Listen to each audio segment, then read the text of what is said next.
Pessoal, tudo bem? Temos fortes babados hoje, hein, para atualizar aqui vocês no nosso boletim político. E eu vou já trazer aqui um pouquinho dessa introdução para vocês do que está acontecendo. O que veremos hoje dentro desse boletim, desse resumo, com as principais notícias? O Brasil está vivendo um momento muito tenso.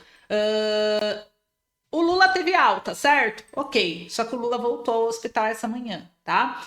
Isso deixou alguns aliados preocupados e essa preocupação gerou algumas especulações. Eu vou trazer para vocês daqui a pouquinho, inclusive, sobre essa incerteza. Além disso, falando de saúde, teve uma morte, uma tragédia que chocou o país também, dentro dessa semana, no hospital. Então, uma morte de um paciente, situações alarmantes, trouxe aqui um cenário muito mais preocupante, inclusive acusações ao partido do PT. Eu vou trazer para vocês também em relação a isso, o que aconteceu, e vocês vão saber tudo aqui comigo, então fica comigo até o final. Se isso não for suficiente, temos mais uma bomba. Alexandre de Moraes, novamente no centro das atenções, ele recebeu agora uma ameaça, hein? E o Alexandre de Moraes, de novo, ameaçado. Será que a pessoa que ameaçou ele vai ser preso? Vamos trazer os detalhes aqui para vocês, mas parece que muitas pessoas mostraram que chegaram no limite da paciência, né, gente? Então podemos ter reviravolta. Compartilhe o vídeo, se inscreve no canal, deixa o seu joinha aí para nos ajudar, ajudar o nosso trabalho. E bora lá trazer essas notícias do que está acontecendo.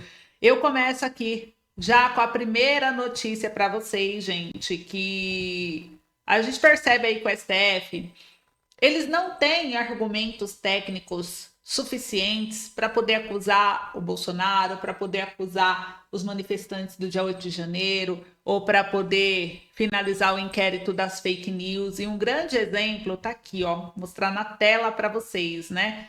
Prorrogou mais uma vez, gente. Olha só, o Moraes prorrogou o inquérito das fake news novamente por mais 6 meses, ou seja, só vai voltar a julgar de novo esse inquérito lá para o segundo semestre do ano que vem. E o que mais choca dentro disso tudo, gente, é que esse inquérito, né, ele foi movido desde 2019. Tá aqui, ó. O processo foi aberto de ofício, iniciativa própria pelo ministro Dias Toffoli, em março de 2019. Está sob relatoria de Moraes. A previsão é que o inquérito fosse concluído em janeiro de 2020, mas tem sido prorrogado sucessivamente desde então. Não consegue se concluir. Então aqui fica mais uma prova da contradição.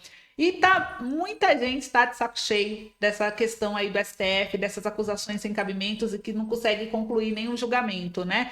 O Malafaia ameaçou o Moraes. Está aqui, ó. Correio Brasiliense trouxe a matéria. Malafaia critica a prisão de Braga Neto e ameaça Moraes. Ele disse: a hora vai chegar.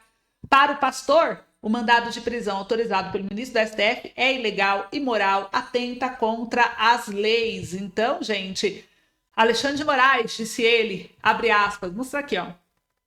Abre aspas, Alexandre de Moraes, sua hora vai chegar. Não sei quanto tempo vai levar, mas vai chegar. Ou pelo poder do Supremo, poder de uma nação, que é o povo, ou pelo poder do Supremo Juiz, que é Deus. Fecha aspas. Então, disse o pastor em um vídeo publicado na segunda-feira, 16, em seus perfis oficiais, chamando o magistrado de ditador da toga. Quem vai parar esse ditador? Declarou o pastor. E apontado pela Polícia Federal como peça central no suposto plano golpista, Braga Neto foi preso sob acusação de dificultar o andamento das investigações. Então, para a polícia, o Braga Neto, que foi candidato a vice na chapa do Bolsonaro à reeleição, não apenas conhecia o plano de execução de autoridades, conhecido como Punhal Verde e Amarelo, como financiou os agentes que executariam a operação.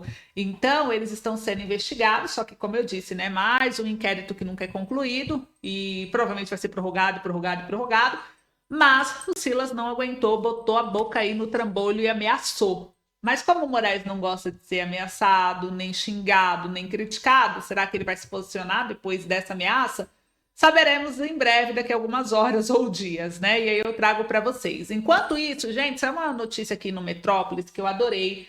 Foi aqui escrito pelo colunista Mário Sabino. Vocês estão vendo aí na minha tela? Estão, ótimo. Olha só, Mário Sabino trouxe essa coluna e eu achei interessantíssimo. Interessantíssimo. Olha o que ele diz, né? Deixa eu mostrar aqui para vocês. Olha só a matéria. Enquanto os jornalistas estão assanhados com um possível golpe político, né? que não ocorreu há 2 anos, o país sofre um golpe econômico perpetrado por Lula e pelo PT com a cumplicidade de parlamentares vorazes e míopes para os destinos da nação. Olha que fantástico essa análise dele, eu concordo plenamente, não tenho nem tanto o que acrescentar, mas só para vocês verem, não há mais como fingir confiança em um governo que prima pela irresponsabilidade e incompetência. No momento em que escrevo, o dólar chegou à casa dos R$ 6,17, a despeito das intervenções bilionárias do Banco Central no mercado cambial para deter a escalada da moeda americana. E o dólar e os juros futuros projetam um cenário de dominância fiscal grave, no qual o Banco Central perde a capacidade de segurar a inflação por meio da única ferramenta que dispõe, a alta de juros. E nesse cenário, torna-se impossível para a autoridade monetária sanar os efeitos inflacionários causados pelo déficit e pela dívida crescente de um governo perdulário que gasta muito, mas muito mais do que arrecada e que não vê nenhum problema em continuar torrando o dinheiro que não tem, como é o caso do atual governo. E o mercado chegou ao seu limite de tolerância, não há como negar mais que Lula está empenhado em destruir o legado do Plano Real. Ele é capitão de um navio à deriva, mas acha que segue uma rota segura. E ao sair do hospital, ele deu uma entrevista ao programa Fantástico. Além de mentir que foi preso sem ter direito à ampla defesa, ele repetiu que tudo vai muito bem no Brasil e que a única coisa errada é a taxa de juros. Olha a fala do presidente, está em todos os vídeos e matérias que vocês pesquisarem, mas aqui mostra, olha só. Abre aspas, não há nenhuma explicação, a inflação está a 4 e pouco, é uma inflação totalmente controlada, a irresponsabilidade é de quem aumenta a taxa de juros todo dia, não é do governo federal, mas nós vamos cuidar disso também, fecha aspas, disse Lula, fala de Lula, gente, ou seja, né, o presidente da República vai cuidar disso também, ou seja, o mercado leu que com Gabriel Galípolo na presidência do Banco Central, Lula vai forçar a instituição a baixar a taxa de juros na marra, não importa o patamar da inflação, que causará mais inflação. E tudo isso para quê? Para dar impressão aos cidadãos desavisados de que eles poderão compensar a alta dos preços com crédito mais fácil. É uma aposta do endividamento amplo, geral e restrito, é a venda de uma ilusão para Lula comprar reeleição ou eleição de um preposto em 2026. Gente, perfeita colocação, na minha opinião. Por quê?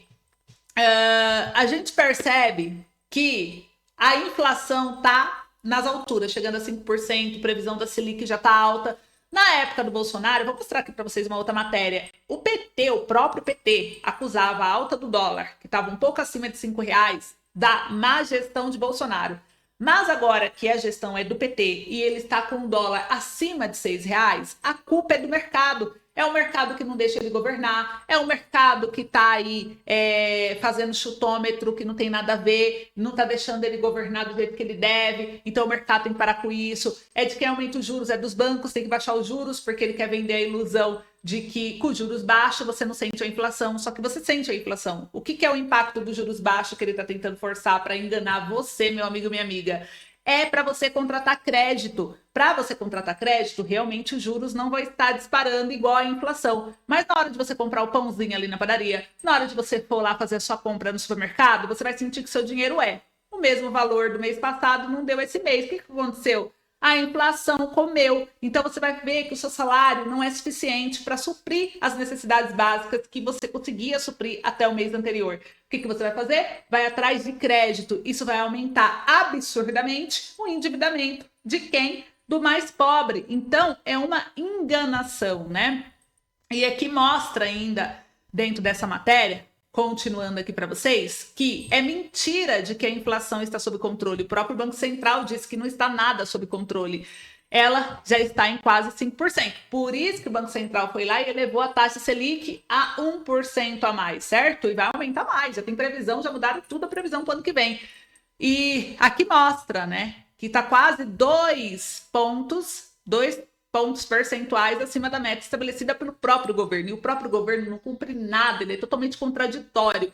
E ele é tão contraditório que o próprio Lula disse o quê? 21 vezes, segundo o jornal, né, Poder 360 apurou, 21 citações oficiais do Lula dizendo que esse ano de 2024 seria o ano da colheita. Agora ele mudou o discurso. Ele disse que não deu para ser a colheita agora, mas a colheita vai ser ano que vem. Ele está prorrogando. A colheita vai vir quando ele sair da presidência. Isso é um fato, né?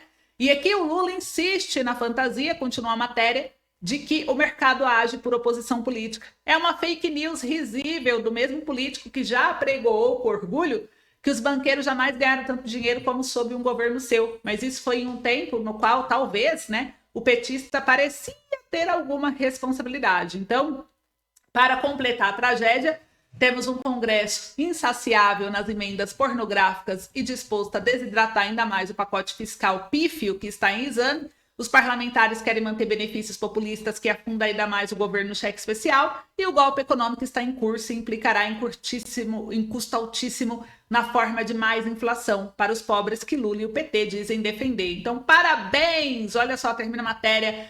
Parabéns aos civilizadores que colocaram essa gente de volta no poder. Gente, eu achei assim sensacional. E aqui mostra, o Jornal Poder 360 trouxe que na época do Bolsonaro, o PT e os políticos aliados ao Lula falavam sobre o dólar na gestão do Bolsonaro, né? Então aqui tem um monte de prints mostrando, olha só, o PSOL dizendo, ou o Paulo Guedes e sua equipe de rentistas são extremamente incompetentes e não conseguem reter a hipervalorização do dólar, ou estão ganhando muito dinheiro com isso às custas da destruição econômica brasileira. Simone Tebet, ministra hoje do planejamento de Lula, ela disse na época, o dólar passa R$5 hoje por quê? Porque não temos uma instabilidade política e jurídica, é um governo que não garante segurança jurídica para investidores. Aí veio o Marcelo Freixó também, dólar R$5 significa aumento de custo de vida, pão, gás, produtos de limpeza, remédio, tudo fica mais caro. Enquanto isso, Bolsonaro deboche, Guedes não sabe o que fazer para enfrentar a crise. Ivan Valente, dólar passa de R$5 se governo fizer muita besteira, disse Paulo Guedes há uma semana. Pois é, hoje o dólar passou de R$5. Esse é o governo que não tem competência para governar nem em tempos normais, imagina em tempos de crise. Então, assim, aqui o jornal trouxe vários posicionamentos, mas agora estão todo mundo, ó, quietinho, né? Que interessante, não é mesmo? E agora, gente, vamos falar aqui do Lula, da saúde do Lula. Enquanto o Lula tenta disfarçar, o PT não sabe nem como controlar essa crise, né? O que acontece? O Lula voltou hoje, nessa manhã de quinta-feira, para passar por exames. E após ele ter sido submetido a uma cirurgia no crânio, ele teve alta hospitalar no domingo, permaneceu em São Paulo por orientação médica, e agora, 4 dias depois de receber alta, ele teve aí que passar por exames de controle, entre eles uma tomografia na cabeça. E o que eu quero trazer para vocês sobre a saúde do Lula, e a gente já vai encerrar o nosso boletim daqui a pouquinho com a morte que teve no hospital, já que a gente está falando de saúde, mas só para eu completar meu raciocínio aqui com vocês e ver o que vocês acham, se vocês pensam mesmo que eu ou não, tá? O que há por trás do estado da saúde do Lula, hein, gente? O que vocês acham? Vamos fazer uma reflexão necessária. A gente viu aí que o Lula agora teve que fazer realização de novos exames hoje. Isso gerou, óbvio, especulações sobre sua saúde, embora a justificativa oficial do governo seja uma medida de rotina para avaliar sua recuperação de cirurgias anteriores e que ele vai voltar para Brasília. Há razões para questionarmos se essa situação não é mais séria do que aparenta. Afinal, quando se trata da saúde de um chefe de Estado, a transparência é essencial, certo? Mas não parece ser a prioridade por aqui. O histórico de saúde de Lula já é conhecido. Ele enfrentou um câncer de laringe lá em 2011. Ele passou por cirurgia no quadril, passou por procedimento odontológico. Agora teve essa queda aí que passou por cirurgia no crânio. E todas essas questões, que foram poucas informações detalhadas, alimentam as dúvidas. É normal. Por que tantas consultas e exames em tão pouco tempo? Estaria o governo minimizando o problema de saúde do Lula para evitar algum impacto político? Por que eu falo isso? Porque o sigilo em torno da saúde do Lula me parece ser uma estratégia do PT, da esquerda, enfim, para preservar a imagem de força e liderança que talvez ele simbolize para a base aliada. Mostrar vulnerabilidade ou admitir um agravamento de sua condição física poderia desestabilizar aliados, fortalecer adversários políticos, até gerar incerteza sobre a continuidade do seu mandato. O cenário se torna ainda mais delicado diante de uma oposição feroz e da atual polarização política no Brasil. Historicamente, a saúde de líderes políticos é cercada de mistério. O Fernando Henrique Cardoso, por exemplo, foi discreto sobre sua saúde durante seus mandatos. Presidente de outros países, Hugo Chávez, na Venezuela, enfrentaram acusações de encobrir o real estado de saúde para não prejudicar suas administrações. Então, poderia, talvez, o governo Lula, o governo petista, estar trilhando o mesmo caminho. As frequentes viagens internacionais também é outro ponto de preocupação, né? Lula retomou a rotina ativa, beleza, mas essa exposição excessiva que tem a necessidade de mostrar que o presidente está ativo, que ele está bem, a gente sabe a idade do presidente. E com todos esses casos de doença, esses históricos, dizer que ele está totalmente ativo é meio estranho, é meio surreal diante de tanto retorno aos hospitais como está acontecendo com ele.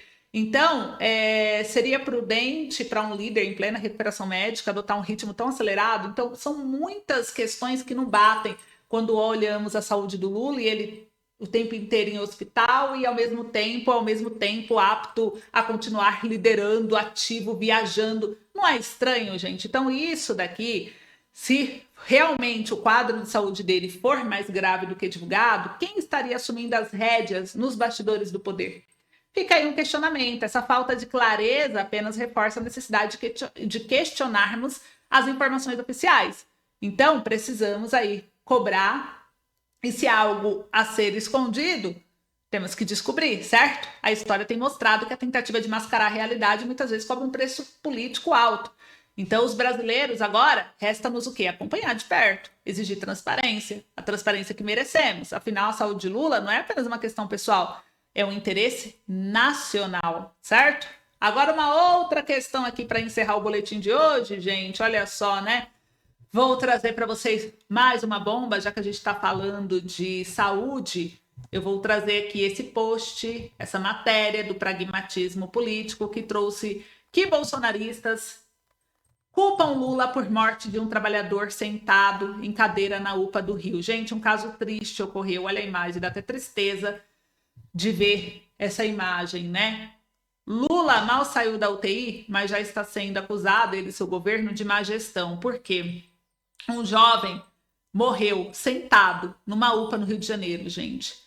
E muitas pessoas estão atribuindo a morte à fraca gestão do Ministério da Saúde, enquanto outros acusam Lula de insensibilidade por ele não se solidarizar publicamente com o caso. Houve ainda os que aproveitaram o episódio para criticar o fato do Lula ser tratado no Sírio-Libanês, enquanto o povo, que é quem paga o seu salário, é exposto a esse tipo de situação. E a Secretaria da Saúde do Rio demitiu 20 funcionários da UPA, Unidade Pronto Atendimento Cidade de Deus, após a morte de um homem em uma cadeira enquanto aguardava atendimento na unidade de saúde da sexta-feira 13. Um vídeo que mostra José Augusto Mota da Silva, 32 anos, morto sentado em uma cadeira, foi gravado por pacientes na sala de espera da unidade. Outro vídeo mostra José Augusto sendo levado em uma maca e outros pacientes reclamando com a equipe. Agora vocês estão com pressa, né? O homem chegou aqui gritando de dor. Todo mundo é culpado, ninguém atendeu, diz um paciente. E nascido em Mogi Guaçu, no interior de São Paulo, José Augusto morava no Rio desde 2012.